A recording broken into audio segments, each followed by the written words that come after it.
Salut et bienvenue dans mon foot à moi. Monsieur Foot, vous êtes un salaud! Aujourd'hui, on va parler d'un sujet qui fait le buzz en ce moment, l'arbitrage vidéo. Au moment où j'enregistre, on est le lendemain du match Real Madrid-Bayern Munich, quart de finale de Ligue des Champions. Et le résultat a apparemment été très controversé. Le Real est qualifié, mais on a vu sur les réseaux sociaux et dans divers médias que ça prêtait un petit peu à confusion sur quelques décisions arbitrales. On a vécu il n'y a pas longtemps le drame Barça-PSG et ce soir, on va vivre Barça-Juve et Monaco-Dortmund. Il est clair que les spectateurs, les journalistes vont s'embarquer sur les quelques erreurs d'arbitrage qu'il va y avoir. Alors comment y résoudre? La FIFA a décidé d'instaurer en vue du Mondial 2018 l'arbitrage vidéo. Mais cette décision était bonne pour le football. Dans cette vidéo, je vais faire un petit peu mon chieur, ouais. C'est-à-dire que je vais prendre 3 arguments pro-vidéo, 3 arguments anti-vidéo et je vais les contre-argumenter. À la fin, je vous donnerai bien entendu mon propre avis sur l'arbitrage vidéo.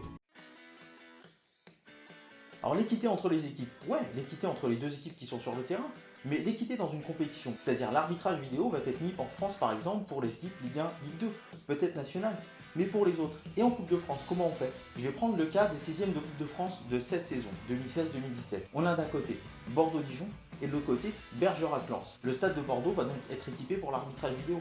Mais le stade de Bergerac, lui, non, il ne va pas être équipé pour l'arbitrage vidéo. Sur le match Bordeaux-Dijon, on va profiter de l'arbitrage vidéo. Et sur le match Bergerac-Lens, on ne va pas en profiter. C'est-à-dire que s'il y a une mauvaise décision arbitrale prise sur le match Bergerac-Lens, elle ne pourra pas être contrebalancée par l'arbitrage vidéo. Dans le match Bergerac-Lens, les deux équipes seront lésées puisqu'elles ne pourront pas profiter de l'arbitrage vidéo. Donc une mauvaise décision arbitrale ne sera pas corrigée. Alors que dans le match Bordeaux-Dijon, ce sera le cas. L'arbitrage vidéo pourra corriger cette mauvaise décision. L'équité, oui, sur un match, non sur une compétition complète. Le soutien arbitral. Apparemment, l'arbitrage vidéo va soutenir les arbitres. Mais si à chaque fois qu'un arbitre prend une décision, on la contredit par la vidéo, ou si l'arbitre a tellement peur de faire une erreur qu'il fait appel à la vidéo, du coup, on est plus dans l'arbitrage vidéo qui prime par rapport à l'arbitrage de l'humain. N'oublions pas que les arbitres sont décisionnaires du jeu et ont leur propre point de vue. Vous avez des arbitres qui vont être plus sévères et des arbitres qui vont être plus pédagogues. Donc des arbitres qui vont être plus facilement un carton rouge et d'autres qui vont juste mettre un carton jaune et prévenir. Comment faire au niveau de la vidéo? C'est pas un soutien arbitral. Et comment la vidéo, elle, va se dire oui, alors là, je pense que pédagogiquement, ce serait plus mieux, ou là, il faudrait être plus sévère. Impossible. Donc là, on n'est plus tout à fait dans le soutien arbitral, mais on est dans le jugement en direct de l'arbitre. Plus d'injustice. Ouais, c'est sûr, il n'y aura plus d'injustice, il n'y aura plus de mythes. Les matchs comme France-Allemagne en 1982, la main de Dieu de Maradona, tout ça font partie des mythes du foot, et le foot vit avec ça. Il y en a plein d'autres des exemples que je pourrais citer. Si on supprime ces erreurs d'arbitrage, on supprime des parties de mythes du foot. Il n'y aura plus cette proportion de matchs mythiques. Moi, je trouve que c'est un petit peu décevant quand même. Passons aux arguments anti-arbitrage vidéo maintenant. On nous dit que les émotions seront amoindries, que les joueurs ne pourront plus célébrer leur but. Mais pas du tout. Les joueurs pourront toujours célébrer leur but. Au contraire, je les encourage. Et il faudrait que la décision par arbitrage vidéo se prenne vite, comme par exemple sur le but qui a été refusé à Griezmann lors de France-Espagne. Imaginez, le joueur est là, il marque, il fête son but, le public est en folie. Et là, 10 secondes plus tard, pendant qu'il fête son but, bim, en fait non, il y avait hors-jeu, il n'y a pas ton but. Ascenseur émotionnel. L'émotion est encore plus incroyable. Tout un peuple, tous les spectateurs, tous les supporters d'une équipe qui vont faire « Waouh !» et 5 secondes après faire voilà, on est dans la pure émotion, un gros ascenseur émotionnel.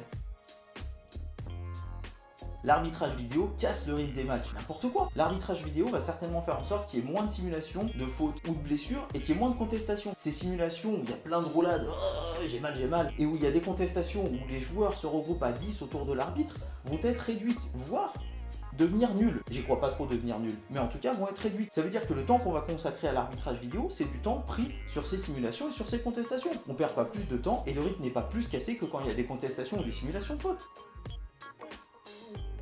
La FIFA n'a pas fait de consultation pour l'arbitrage vidéo, mais Infantino, quand il a été élu dans son programme, il y avait l'arbitrage vidéo. Quand on élit quelqu'un, on élit son programme avec. Donc on est d'accord avec son programme. Donc on est d'accord avec l'arbitrage vidéo. Il n'y a pas eu de consultation non plus pour ne pas mettre l'arbitrage vidéo en place. À un moment donné, Blatter à la FIFA ou Platini à l'UEFA ne sont pas allés consulter les présidents de fédération, les présidents de ligue, les présidents de club pour savoir si eux étaient d'accord pour ne pas mettre l'arbitrage vidéo en place. Là, on fait la même chose. Infantino est élu avec un programme. Dans le programme, il y a l'arbitrage vidéo. Donc l'arbitrage vidéo vient, point. En plus de ça, on fait des tests. Il y a eu des tests qui ont été faits en septembre 2016 lors de la Coupe des Pays-Bas sur 2 matchs. Il y a eu des tests aussi qui ont été faits avec l'arbitrage vidéo sans qu'on interagisse lors d'un PSG Monaco par exemple. Il y avait l'arbitrage vidéo, mais c'est juste pour regarder comment on pouvait faire. Il n'y avait pas d'interaction avec l'arbitre en direct. Il y a eu le test de France-Espagne, voilà. Donc du coup, on fait des tests, c'est dans le programme, tout se passe bien. Bon voilà, je vous ai énuméré 3 pour, 3 contre que j'ai contre-argumenté, j'ai transformé le pour en contre et le contre en pour. Maintenant, il est temps que je donne mon propre avis. Oui, je pense que la technologie doit accompagner le foot et que le foot doit évoluer avec la technologie. L'arbitrage vidéo, la goal line technologie, une ligne permettant de déterminer hors-jeu ou pas en direct, oui. Maintenant, il faut que ça se fasse en très peu de temps. Le football est un sport dynamique, un jeu dynamique, et il faut que les décisions arbitrales prises par vidéo soient faites en 10-20 secondes si possible. Il est vrai que les mauvaises décisions arbitrales peuvent faire partie du mythe du football. C'est-à-dire qu'il y a des matchs mythiques qui sont décidés sur des mauvaises décisions arbitrales. Mais les équipes sont lésées, les supporters sont lésés et mécontents, on les comprend. Et au niveau économique, ça change la donne. Que vous soyez qualifié en finale de Ligue des Champions ou pas, il y a moins de pépettes et il y a moins de prestige. Donc il faudra adapter un arbitrage vidéo rapide. On ne peut pas se permettre, comme au rugby où il y a plus de phases arrêtées, de prendre 40, 50 secondes, 1 minute pour prendre une décision arbitrale. Il faut que ce soit vite, quasiment en direct. Ça me paraît compliqué, mais pas impossible. Enfin, il y a quelque chose qui pour moi va au-delà de l'arbitrage vidéo, c'est l'éducation sportive. Bah ouais, j'en suis désolé amis footballeurs, mais il y a trop de simulations dans le foot, il y a trop de contestations, il y a trop de gens qui se regroupent autour de l'arbitre pour le menacer en direct pendant un match. C'est pas possible de continuer comme ça. Il faut changer cette mentalité-là. Et il y a trop de mauvaise foi dans le foot. Il faut l'admettre, quand on profite d'un avantage arbitral, c'est-à-dire qu'il y a une mauvaise décision arbitrale et qu'elle nous profite, il faut l'admettre. Quand malheureusement on est lésé par une mauvaise décision arbitrale, oui on peut la contester, mais on ne peut la contester que si on admet d'un autre côté que dans un autre match ou dans le même match, il y a eu une décision arbitrale en notre faveur, si ça a été le cas. Vous voyez, il faut trouver un juste milieu, il faut rester raisonné, même dans la passion, c'est-à-dire que l'arbitrage ne fait pas partie vraiment de la passion, il doit faire partie du raisonnement. Et là, il y a trop de mauvaise foi dans le foot. Il faut que ça change. L'arbitrage vidéo, oui, à certaines conditions que j'ai évoquées avant, mais surtout l'éducation, les comportements, qui soient par les sportifs ou par les spectateurs, par les supporters et les médias. Pour ou contre l'arbitrage vidéo, il n'y a pas de vérité absolue. Chacun a son point de vue. Mettez-le en commentaire, on en discute. Mais toujours respectueusement. Vous me dites, je suis d'accord avec toi, vous pouvez mettre un petit pouce bleu. Vous me dites, je suis pas d'accord avec toi, vous avez la possibilité de mettre un pouce rouge.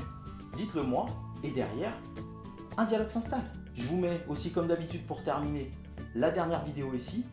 Le petit logo s'abonner là, hein, si vous pouvez cliquer sur le logo s'abonner, je vous avoue, ça m'arrange parce que comme ça on est de plus en plus nombreux. Vous pouvez même partager la vidéo, qu'elle vous ait plu ou pas.